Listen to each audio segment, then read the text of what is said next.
Good morning, welcome back to my channel Rani Kannada vlogs. ಇದು ಶನಿವಾರದ ಒಂದು ಅರ್ಲಿ ಮಾರ್ನಿಂಗಿಂದ ಸ್ಟಾರ್ಟ್ ಮಾಡಿರೋಂಥ ವ್ಲಾಗ್ ಆಗಿರುತ್ತೆ.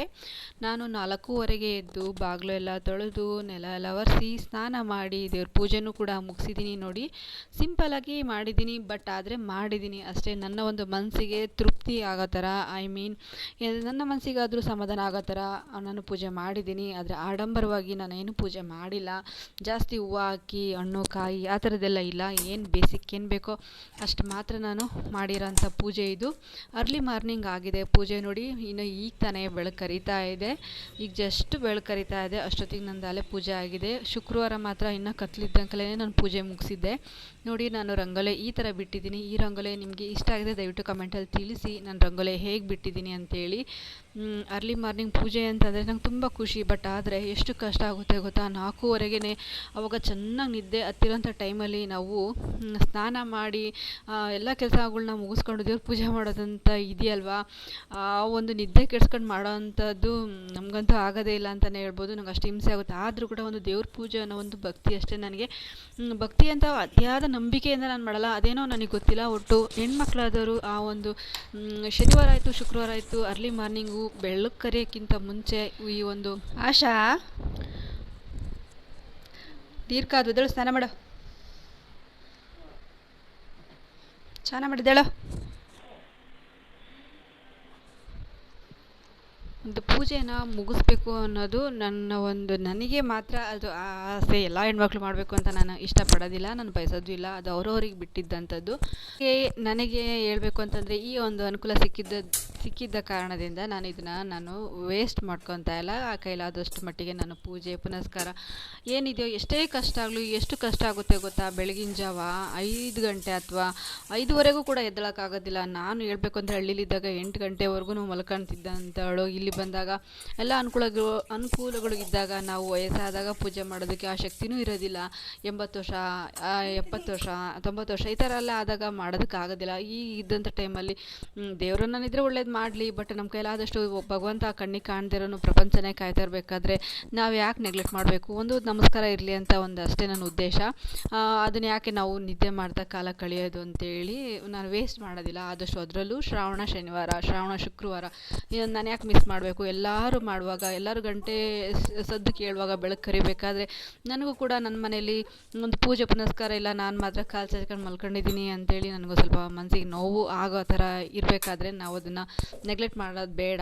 ಆ ನೋವು ಏನಕ್ಕೆ? ನಾವು ಎಲ್ಲ ಅನುಕೂಲಗಳು ಇದ್ದು ಕೂಡ ಯಾಕೆ ತೊಗೊಳೋದು ಅಂತ ಹೇಳ್ಬಿಟ್ಟು ನಾನು ಇದನ್ನು ನ್ಯೂಟ್ರಲೈಸ್ ಮಾಡ್ಕೊಂಡೆ. ಏನು ಅನುಕೂಲಗಳು ಇದ್ದಾವೋ ಅವನ್ನೆಲ್ಲನೂ. ಅನುಕೂಲ ಅಂತಂದರೆ ನೀವು ಅನ್ಕೋಬೋದು ಏನಂತ ಅನುಕೂಲ ಅಂತೇಳಿ.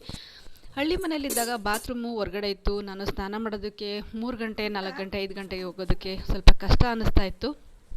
ಇಲ್ಲಿ ಹಂಗಲ್ಲ, ಇನ್ನೊಂದು ನೀರು ಬರುವಾಗಲೇ ಸ್ನಾನ ಆಗಬೇಕಿತ್ತು, ಆ ಥರ ಎಲ್ಲ ಇತ್ತು. ಇಲ್ಲಾಂದರೆ ಬೆಳಗಿನ ಜಾವನಾದರೂ ಮಾಡ್ಕೋಬೋದು, ರಾತ್ರಿ 10 ಗಂಟೆ ಆದರೂ ಮಾಡ್ಕೋಬೋದು. ಆ ಒಂದು ಇದರಿಂದ ನನಗೆ ಸ್ವಲ್ಪ ಧೈರ್ಯ, ಎಲ್ಲ ಒಂದು ಏನು ಮನೆಯಲ್ಲಿ ಪೂಜೆ ಪುನಸ್ಕಾರ ಇತ್ತು ಅಂದರೆ ನನಗೆ ಈ ಥರ ಇತ್ತು ಅಂದರೆ ಸ್ವಲ್ಪ ಪೂಜೆ ಮಾಡೋದಕ್ಕೆ ಅನುಕೂಲ. ಹಂಗಾಗಿ ನಾನು ಇದನ್ನು ಖುಷಿಯಿಂದನೇ ಮಾಡ್ತಾಯಿದ್ದೀನಿ. ಬಟ್ ಬೆಳಿಗ್ಗೆ ಹೊತ್ತು ಎದ್ದೇಳುವಾಗ ಸಾಕಷ್ಟು ನನಗೆ ಹಿಂಸೆ, ನೋವು ಕೂಡ ಆಯಿತು. ನೋವು ಅಂತಂದರೆ ಮನಸ್ಸಿಗೆ ನೋವು, ಎದ್ದೇಳಬೇಕಲ್ಲ ಅಂತ ಹಂಗೆ. ಆಮೇಲೆ ಎದ್ದ ಮೇಲೆ ಕಸ ಮುಸ್ರೆಲ್ಲ ಮಾಡೋದಕ್ಕೆ ಸ್ಟಾರ್ಟ್ ಮಾಡಿದ್ಮೇಲೆ, ಮುಸ್ರೆ ಅಂತೂ ಯಾವ ಇರಲಿಲ್ಲ, ಕಸ ಮುಸ್ರೆ ಅಂತ ನಾನೇನೋ ಬಾಗಿಲು ತೊಳೆಯೋದು ಬಟ್ಟೆ ಇಡೋದು ಇದೆಲ್ಲ ಮಾಡೋದಕ್ಕೆ ಸ್ಟಾರ್ಟ್ ಮಾಡಿದ್ಮೇಲೆ ನನಗೆ ಸ್ವಲ್ಪ ನಿದ್ದೆ ಅನ್ನೋದು ಮಂಪ್ರು ಹೋಯಿತು. ಸ್ಟಾರ್ಟ್ ಮಾಡೋವರೆಗೂ ಅಷ್ಟೇ ಕೆಲಸನ, ಆಮೇಲೆ ಸರಿ ಆಗುತ್ತೆ. ಈ ಶ್ರಾವಣ ಮುಗಿಯೋವರೆಗಾದರೂ ಅಟ್ಲೀಸ್ಟ್ ಇದನ್ನು ಮಾಡಬೇಕಲ್ವ ಅನ್ನೋವಂಥ ಒಂದು ನನ್ನ ಮನಸ್ಸು ಅಷ್ಟೇನೆ. ಇವಾಗ ನಾನು ಕಾಫಿನ ಕುಡಿತಾ ಇದ್ದೀನಿ. ನಾನು ಇಂದಿನ ವ್ಲಾಗಲ್ಲಿ ನಿಮ್ಮ ಹತ್ರ ಶೇರ್ ಮಾಡ್ಕೊಂಡಿರೋ ಹಾಗೆ ಬೆಳಗಿನ ಜಾವ ನಾನು ಪೂಜೆ ಎಲ್ಲ ಮುಗಿಸಿ ಕಾಫಿ ಕುಡಿತಾ ಇರಬೇಕು ಬೆಳಕು ಕರಿಬೇಕಾದ್ರೆ ಅನ್ನೋ ಒಂದು ಕನಸು ಇವತ್ತು ಈಡೇರಿದೆ. ನಾನಿವಾಗ ಇಡ್ಲಿ ಮಾಡೋದಕ್ಕೆ ಚಟ್ನಿ ಮಾಡ್ತಾ ಇದ್ದೀನಿ. ಇವಾಗ ನಾನು ಈ ಮಿಕ್ಸಿ ಜಾರಿಗೆ ಸ್ವಲ್ಪ ಕಾಯಿ, ಕಡಲೆ ಮತ್ತು ಕಡಲೆ ಬೀಜ ಮತ್ತು ಹಸಿರುಗಾಯಿನ ಹುರಿದು ಇಟ್ಕೊಂಡಿದ್ದೀನಿ. ಮತ್ತು ಸ್ವಲ್ಪ ಶುಂಠಿ, ನಿಂಬೆಹಣ್ಣು, ಹುಣಸೆ ಹುಳಿ ಮತ್ತು ತಿರ್ಗಾ ಸ್ವಲ್ಪ ಕೊತ್ತಂಬರಿ ಸೊಪ್ಪು ಹಾಕಿ ನಾನು ಇವಾಗ ಮಿಕ್ಸಿ ಮಾಡ್ಕೊತಾ ಇದ್ದೀನಿ. ದೇವಸ್ಥಾನಕ್ಕೆ ಹೋಗೋದಕ್ಕಿಂತ ಮುಂಚೆ ಮಿಕ್ಸಿ ಮಾಡಿಬಿಟ್ರೆ ಬಂದಾಗ ನಮಗೆ ಸ್ವಲ್ಪ ಇಷ್ಟೊತ್ತಿ ಬರ್ತೀವೋ, ಜನ ರಶ್ ಇರುತ್ತೆ, ಅಲ್ಲಿ ಹೋಗಿ ಬಂದು ಅಡುಗೆ ಮಾಡಬೇಕಂದ್ರೆ ಆಗೋದಿಲ್ಲ ಅಂತ ಹೇಳಿ ಟೈಮ್ ಇತ್ತು ಅಲ್ವಾ. ಹಂಗಾಗಿ ನಾನು ಚಟ್ನಿನೂ ಮಾಡಿದೆ. ಮಿಕ್ಸಿಗೆ ಚಟ್ನಿನೂ ಎಲ್ಲ ಹಾಕಿ ರುಬ್ಬಿ ಎತ್ತಿಟ್ಟು ಮತ್ತು ಇಡ್ಲಿನೂ ಕೂಡ ಮಾಡಿಟ್ಬಿಡೋಣ ಒಂದು ತಿಂಕಲ್ಲಿದ್ದೆ ನಾನು. ಯಾಕಂದರೆ ಬಂದಮೇಲೆ ಊಟ ಗೀಟ ಮಾಡ್ಕೋಬೋದು, ತಿಂಡಿ ತಿನ್ಕೋಬೋದು. ಬಂದ್ ಮಾಡೋದಕ್ಕಾಗೋದಿಲ್ಲ ಅಂತೇಳಿ ಇವಾಗ ಚಟ್ನಿನೂ ಕೂಡ ಆಗಿದೆ. ಇವಾಗ ಅದಕ್ಕೆ ಸ್ವಲ್ಪ ಒಗ್ಗರಣೆ ಹಾಕ್ಬಿಟ್ಟು ನಾನು ಇಡ್ಲಿ ಬ್ಯಾಟರ್ ರಾತ್ರಿನೇ ನಾನು ಎಲ್ಲ ರೆಡಿ ಮಾಡಿಟ್ಟಿದ್ದೆ. ಇದು ಬೆಳಗ್ಗೆ ಎದ್ದ ತಕ್ಷಣ ನಾನು ರವೆನೂ ಕೂಡ ಇದಕ್ಕೆ ಮಿಕ್ಸ್ ಮಾಡಿ ಸ್ವಲ್ಪ ರವೆ ನೆನೀಲಿ ಅಂತೇಳಿ ಮಿಕ್ಸ್ ಎಲ್ಲ ಮಾಡಿ ಕಲಸಿ ಎತ್ತಿಟ್ಟಿದ್ದೆ. ನಾನು ಮೊಸರು ಏನೂ ಹಾಕಿಲ್ಲ, ಸ್ವಲ್ಪ ಬೇಕಿಂಗ್ ಸೋಡಾ ಮತ್ತು ಉಪ್ಪನ್ನ ಹಾಕ್ಬಿಟ್ಟು ಮಿಕ್ಸ್ ಮಾಡಿ ಇಟ್ಟಿದ್ದೀನಿ. ಇದಕ್ಕೆ ನಮಗೆ ಈ ಒಂದು ಕರೆಕ್ಟಾದ ಒಂದು ಕನ್ಸಿಸ್ಟೆನ್ಸಿಗೆ ನೀರನ್ನ ನಾನು ಈಗ ಮಿಕ್ಸ್ ಮಾಡ್ಕೋಬೇಕು.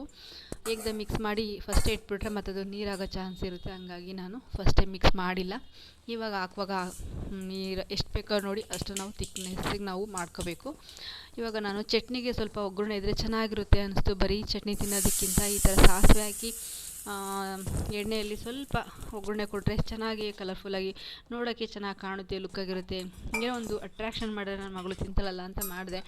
ಬಟ್ ಆದರೆ ನೀವು ಮುಂದೆ ನೋಡಿ ಈ ವಿಡಿಯೋನ ಸ್ಕಿಪ್ ಮಾಡ್ದಂಗೆ ಫುಲ್ ನೋಡಿ, ಗೊತ್ತಾಗುತ್ತೆ ಅವಳು ಎಷ್ಟು ಇಡ್ಲಿನ ತಿಂದಳು. ನಾನು ಏನಕ್ಕೆ ಇಡ್ಲಿ, ದೋಸೆ, ಅವಲಕ್ಕಿ, ಉಪ್ಪಿಟ್ಟು ಈ ಥರದ ರೆಸಿಪಿಗಳು ಜಾಸ್ತಿ ಮಾಡೋದಿಲ್ಲ. ಈವನ್ ಹೇಳಬೇಕು ಅಂತಂದರೆ ನಾನು ಶಾವಿಗೆ ಪಾಯಸ, ಶಾವಿಗೆ ಉಪ್ಪಿಟ್ಟು ಕೂಡ ನಾನು ಮಾಡೋದಿಲ್ಲ. ಮತ್ತು ಪಾಸ್ತಾ ಅಂತಾರಲ್ಲ ಅದು ಕೂಡ ಮಾಡೋದಿಲ್ಲ, ಅದನ್ನು ಕೂಡ ತಿನ್ನೋದಿಲ್ಲ ಅವಳು. ಜಾಸ್ತಿ ಹೇಳಿದ್ನಲ್ವ, ರೈಸ್ ಐಟಮ್ಸ್ ಅಷ್ಟೇ ನನ್ನ ಮಗಳಿಗೆ ಇಷ್ಟ ಆಗೋಂಥದ್ದು. ನೋಡಿ ಇವಾಗ ನಾನು ಈ ರವೆನ ಈ ಒಂದು ಥಿಕ್ನೆಸ್ಸಲ್ಲಿ ನಾನು ಈ ಒಂದು ಗಟ್ಟಿ ಹದದಲ್ಲಿ ನಾನು ಕಲಸಿ ಇಟ್ಕೊಂಡಿದ್ದೀನಿ. ಇದಕ್ಕಿಂತ ಜಾಸ್ತಿ ಏನಾದರೂ ನಾವು ಮಾಡ್ಕೊಂಡ್ವಿ ಒಂದು ಬ್ಯಾಟರ್ನ ಅಂತಂದರೆ ಅದು ಹೆಂಗಾಗುತ್ತೆ ಅಂತಂದರೆ ನೀರೆಲ್ಲ ಒಂಥರ ಪ್ಲೇಟೆಲ್ಲ, ಇದು ಪ್ಲೇಟು ಒಂಥರ ವಾಲ್ ಬಿಡುತ್ತೆ, ಹಾಗಾಗಿ ಎಲ್ಲ ಸೋರೋಗ್ಬಿಡೋದು ಅಥವಾ ಗಿಜಿ ಗಿಜಿ ಆಗೋದು, ಸರಿಯಾಗಿ ಬೇಯ್ದಿರೋದು, ಆ ಥರ ಸಾಕಷ್ಟು ಅನುಭವಿಸಿದ್ದೀನಿ. ಹಂಗಾಗ್ಬಿಟ್ಟು ನಾನು ಇಷ್ಟು ಗಟ್ಟಿಲಿದ್ದರೆ ಇಡ್ಲಿ ಚೆನ್ನಾಗಿ ಬರುತ್ತೆ.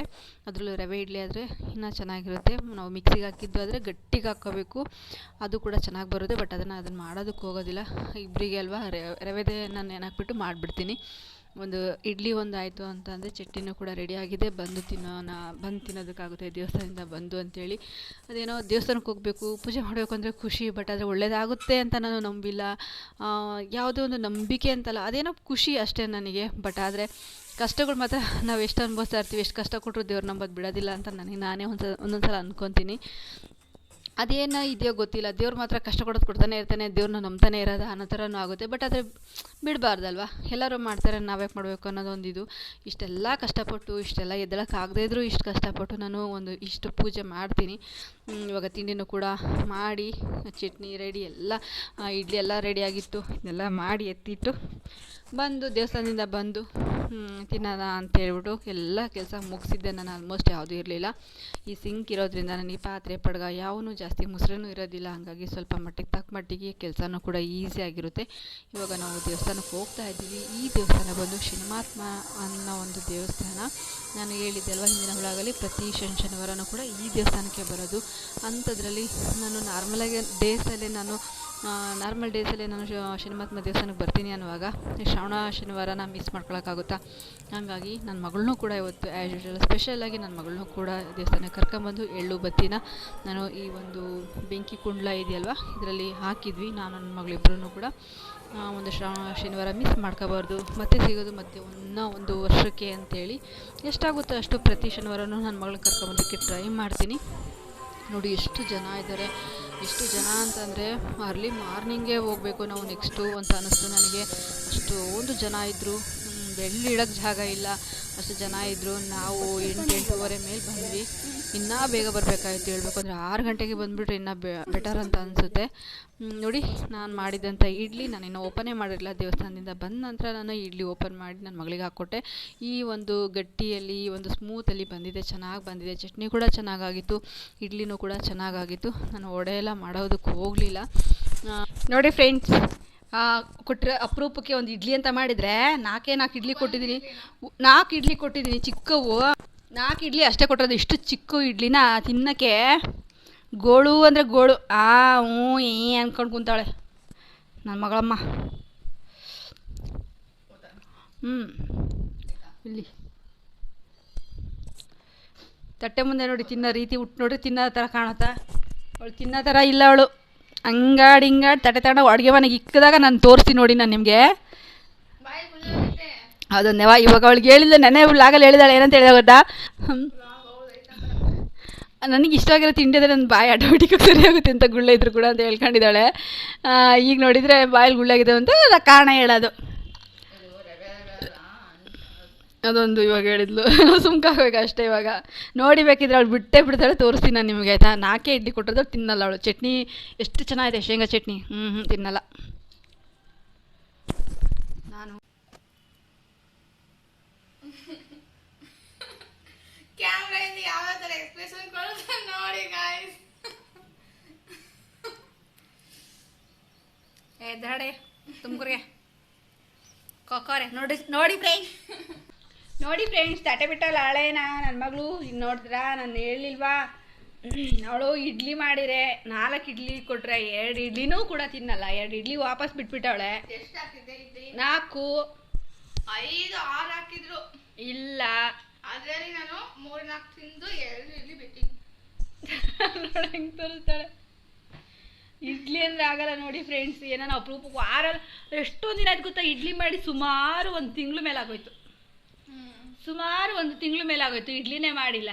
ಇವಳು ಈ ಅಪರೂಪಕ್ಕೆ ಮಾಡಿದ್ರು 2 ಇಡ್ಲಿ ತಿನ್ನಲ್ಲ ಅಂದರೆ ನಾನು ಏನು ತಿಂತೀನಿ? ಆಗ 15-20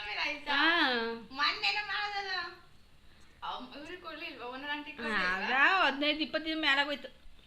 ಒಂದು ವಾರ 10 ದಿನ ಆಯ್ತು ಅಷ್ಟೇ ಗಾಯ್ಸ್. ಇಡ್ಲಿ ಮಾಡಿದ್ರು ತಿನ್ಬೇಕಪ್ಪ, ದಿನ ತಿನ್ಬೇಕು. ಹೋಟ್ಲಾಗ ಹೆಂಗ್ ಮಾಡ್ತಾರೆ ದಿನ ಇಡ್ಲಿನ ಅವರು?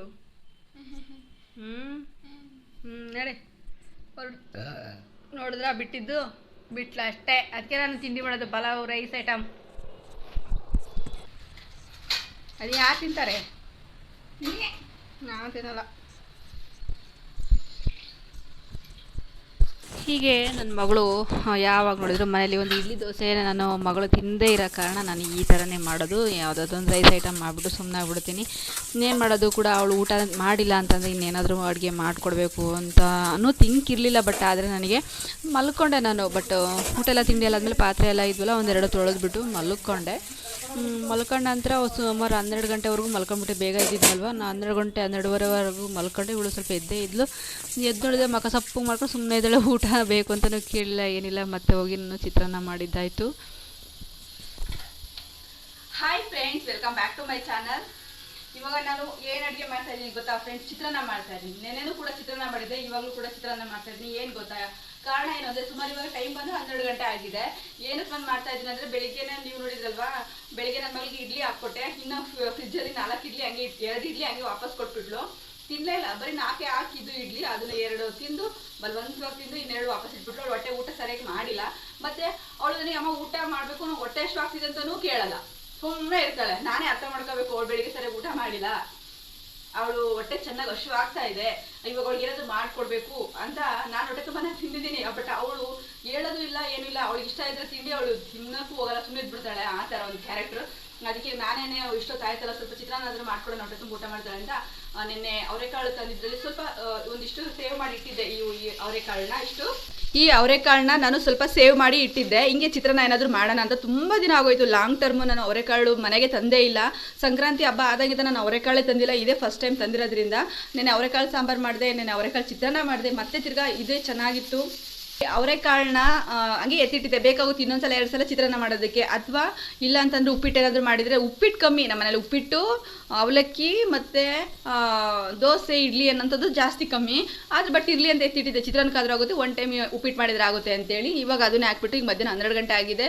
ಮತ್ತೆ ತಿರ್ಗಿ ಚಿತ್ರಾನ್ನ ಮಾಡ್ಕೊಡ್ತಾ ಇದ್ದೀನಿ. ಅವಳು ಹೊಟ್ಟೆ ಹಶು ಅಂತಲೂ ಹೇಳ್ತಾ ಇಲ್ಲ, ಹೊಟ್ಟೆ ತುಂಬೈತೆ ಅಂತಲೂ ಹೇಳ್ತಾ ಇಲ್ಲ. ನೀನು ಊಟ ಬೇಕಾದ್ರೆ ಬೇಡ, ನನಗೇನು ಹೊಟ್ಟೆ ಹಶುವಾಗಿಲ್ಲ ಅಂತಾಳೆ. ಏನು ತಿಂದಿದ್ದಾಳೆ ನನಗೆ ಗೊತ್ತಿಲ್ದಂಗೆ. ಅವಳು ಏನು ತಿಂದಿಲ್ಲ. ತಿಂದಿರೋದು ನನ್ನ ಕಣ್ಣಿದ್ರಿಗೆ 2 ಇಡ್ಲಿ. ಮನೆಯಿಂದ ಎಲ್ಲೂ ಅವಳು ಹೊರಗಡೆನೂ ಹೋಗಿಲ್ಲ, ನಾನು ಕೂಡ ಹೊರಗಡೆ ಎಲ್ಲೂ ಹೋಗಿಲ್ಲ. ಅವಳು ಏನು ತಿಂದೇ ಇಲ್ಲ, ತಿಂದಿರೋದೇ 2 ಇಡ್ಲಿ. ಹಂಗಾಗಿ ಸ್ವಲ್ಪ ಅನ್ನ ಮಾಡಿಬಿಟ್ಟು ಒಗ್ಗರಣೆ ಹಾಕೋಣ ಅಂತ ಚಿತ್ರಾನ್ನ, ಅವರೆಕಾಳು ಚಿತ್ರಾನ್ನ ಮಾಡ್ಕೊಡೋಣ ಅಂತ. ಸೀಸನ್ ಇದೆಯಲ್ವಾ, 1-2 ಅವರೆಕಾಳು ಮನೆಗಿದ್ದು. ಹೊಟ್ಟೆ ತುಂಬ ಊಟ ಮಾಡಲಿ, ತುಂಬ ಹೊತ್ತಾಗೋಗಿದೆ ಅಂತೇಳಿ ಪಾಪ ನನ್ನ ಜೊತೆಗೆ ಬೆಳಿಗ್ಗೆ 5 ಗಂಟೆಗೆ ಎದ್ದಿದ್ಲವಳು. ಹೊಟ್ಟೆ ಫುಲ್ ಜಾಸ್ತಿ ಹಶ್ವಾಗಿರುತ್ತೆ. ಓಕೆ ಫ್ರೆಂಡ್ಸ್, ಇವಾಗ ನಾನು ಚಿತ್ರಾನ್ನ ಮಾಡ್ತಾಯಿದ್ದೀನಿ. ಅದನ್ನು ನಾನು ನಿಮ್ಮ ಜೊತೆ ಶೇರ್ ಮಾಡ್ಕೋಬೇಕು ಅಂತ ಅನ್ನಿಸ್ತು, ಅದಕ್ಕೆ ಹೇಳಿದೆ. ಓಕೆ ಬಾಯ್, ಮತ್ತೆ ಸಿಗ್ತೀನಿ. ಬಿಸಿ ಬಿಸಿ ಅನ್ನ ಅಂತೂ ಆಗಿದೆ. ಚಿತ್ರಾನ್ನ ಗೊಜ್ಜು ಕೂಡ ಮಾಡಿದ್ದಾಗಿದೆ, ಅವರೆಕಾಳಿನ ಒಂದು ಚಿತ್ರಾನ್ನ ಗೊಜ್ಜು. ಇದನ್ನು ಈಗ ನನ್ನ ಮಗಳಿಗೆ ಸರ್ವ್ ಮಾಡಿ ಕೊಟ್ಟರೆ ಅವಳು ಹೊಟ್ಟೆ ತುಂಬ ಊಟ ಮಾಡ್ತಾಳೆ, ಅಷ್ಟೇ ಸಾಕು. ಓಕೆ ಫ್ರೆಂಡ್ಸ್, ಈ ವಿಡಿಯೋ ನಿಮಗೆ ಸ್ವಲ್ಪನಾದರೂ ಇಷ್ಟ ಆಗಿದೆ ದಯವಿಟ್ಟು ಲೈಕ್ ಮಾಡಿ, ಶೇರ್ ಮಾಡಿ, ಕಮೆಂಟ್ ಮಾಡಿ, ಹಾಗೆ ಸಬ್ಸ್ಕ್ರೈಬ್ ಆಗೋದನ್ನು ದಯವಿಟ್ಟು ಮರಿಬೇಡಿ ಅಂತ ಹೇಳ್ತಾ ಮತ್ತೆ ಮುಂದಿನ ವ್ಲಾಗ್ ಸಿಗ್ತೀನಿ. ಅಲ್ಲಿವರೆಗೂ take care, bye, love you all. ಹೇಗಿದೆ